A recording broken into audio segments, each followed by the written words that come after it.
भाजपा नेत्री अंजू चौधरी के नेतृत्व में निकाली गई जन जागरूकता रैली। ईंधन बचाने का दिया गया संदेश। संबल जिले के अचोड़ा कंबो कल की धाम से भाजपा नेत्री अंजू चौधरी के नेतृत्व में एक विशाल जन जागरूकता रैली का आयोजन किया गया।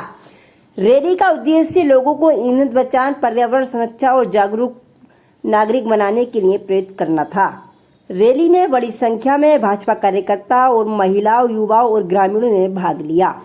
यह जन जागरूकता रैली कल की धाम से प्रारंभ होकर दर्जनों गांव से गुजरती हुई दहपा गांव पहुंचकर संपन्न हुई। रास्ते भर कार्यकर्ताओं ने लोगों को पेट्रोल और डीजल की अनावश्यक खपत रोकने और वाहनों की सीमित का प्रयोग करना तथा पर्यावरण को सुनिश्चित करने का संदेश दिया। ग्रामीणों ने भी रैली का जगह जगह स्वागत किया और इस अभियान की सराहना की। रैली को संबोधित करते हुए भाजपा नेत्री अंजू चौधरी ने कहा कि बढ़ते प्रदूषण और लगातार घटते प्राकृतिक संसाधनों को देखते हुए ईंधन बचाने का समय की सबसे बड़ी आवश्यकता बनाया गया है। उन्होंने कहा कि यदि प्रत्येक व्यक्ति छोटे छोटे प्रयास करे तो देश की ऊर्जा में बचत बड़े योगदान किया जा सकता है। उन्होंने लोगों से अपील की है कि छोटी दूरी के लिए पैदल चलना या साइकिल का प्रयोग करने की आदत डालें तथा जरूरत पड़ने पर ही निजी वाहनों का इस्तेमाल करें। रैली के दौरान ईंधन बचाओ, देश बचाओ और पर्यावरण संरक्षण में हम सबकी जिम्मेदारी है जैसे नारों से पूरा क्षेत्र गूंज उठा। देखिए, इसका उद्देश्य आप सब लोग जानते हैं, ये सोशल मीडिया, टीवी, समाचार सब लोग आप लोग देखते हैं कि मोदी जी का देश के लिए एक आह्वान है कि डीजल और पेट्रोल का कम से कम इस्तेमाल करें और इलेक्ट्रिक वाहन, सौर ऊर्जा, जैव ऊर्जा, इन सबका आप उपयोग करके देश की अर्थव्यवस्था में अपनी सहभागिता निभाएं।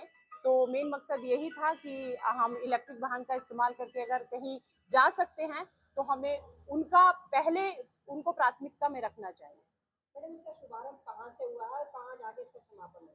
हमने इसका शुभारंभ अपने अचोड़ा कंबो मंडल से किया था। हमारी संगठनात्मक दृष्टि से ये हमारा दहपा मंडल है और हमने यहाँ इसका अंत किया है। ये जो ईंधन बचाओ को लेकर जो आपने यहाँ आयोजन किया है, तो जनता से आप मिली हैं, तो उसका जो है जनता से आपको कैसा जो है संदेश मिलता है? देखिए, ये तो हम लोग जानते हैं, कोरोना टाइम में भी हमने देखा, जैसे ही मोदी जी किसी चीज का आह्वान करते हैं, लोग उनका पूरी तरीके से दृढ़ संकल्पित होकर साथ निभाते हैं। मोदी जी ने जैसे अभी सोना कम खरीदने की बात की थी, लोगों ने, आपने देखा होगा कि कारोबारियों में इतनी खलबली मच गई थी कि सोना लोगों ने कम खरीदना शुरू कर दिया था। ऐसे ही जैसे हमारे डीजल और पेट्रोल को लेकर मोदी जी ने बात कही है, तो इसका प्रभाव आप देख रहे होंगे कि लोग, नेता भी, आपके डीएम हो, एसपी हो, प्रशासनिक अधिकारी भी, सब लोग इलेक्ट्रिक वाहन का इस्तेमाल कर रहे हैं और आम जनता के में ये संदेश धीरे धीरे पहुंच रहा है। तो आम जनता भी धीरे धीरे इलेक्ट्रिक वाहनों का उपयोग करेगी, जिससे हमारे देश में डीजल और पेट्रोल की खपत कम होगी। मैडम, जैसे देखा जाए मई जून की गर्मी है, खेतों पर भी पानी चाहिए, जो ट्रैक्टर या इंजन से जो दिया जाता है उसमें डीजल की खपत होती है, उसको लेकर जो है आपने कोई रणनीति बनाई या कोई उपाय बताया? देखिए, एक मिशन चलता है, मिशन लाइफ, मोदी जी का प्रोग्राम है मिशन लाइफ। उसमें मोदी जी ने सौर ऊर्जा को बहुत ज्यादा प्रोत्साहित किया है, पर्यावरण संरक्षण को बहुत ज्यादा उसमें प्रोत्साहन मिला है। ब्लॉक वाइज हम देखते हैं कि सोलर पैनल पे कुछ छूट देके, सब्सिडी प्रोवाइड करके किसानों को गांव गांव में नलकूप चलाने के लिए सोलर पैनलों का वितरण किया जा रहा है। और अब कोशिश ये की जा रही है कि बिना डीजल और पेट्रोल के जो इलेक्ट्रिक दक्ष उपकरण है, उनका इस्तेमाल करके हम अपने खेतों में फसल को लहराएं। ये मोदी जी का उद्देश्य भी है कि हम सौर ऊर्जा पर जाएं और बायोगैस पे जाएं। तो उसका धीरे धीरे मोदी जी, बहुत सारे मिशन ऐसे चल रहे हैं जिसको लेके आगे बढ़ रहे हैं। मैडम, आपकी तरफ से जो है यहाँ के जो क्षेत्रवासियों को क्या संदेश है? मैं यहाँ के क्षेत्रवासियों को यही, इन सब लोगों के, जो आप कैमरा घुमा के देखेंगे तो जो यहाँ आए हैं, उनसे यही संदेश देना चाहूंगी कि कम से कम डीजल और पेट्रोल का उपयोग करें।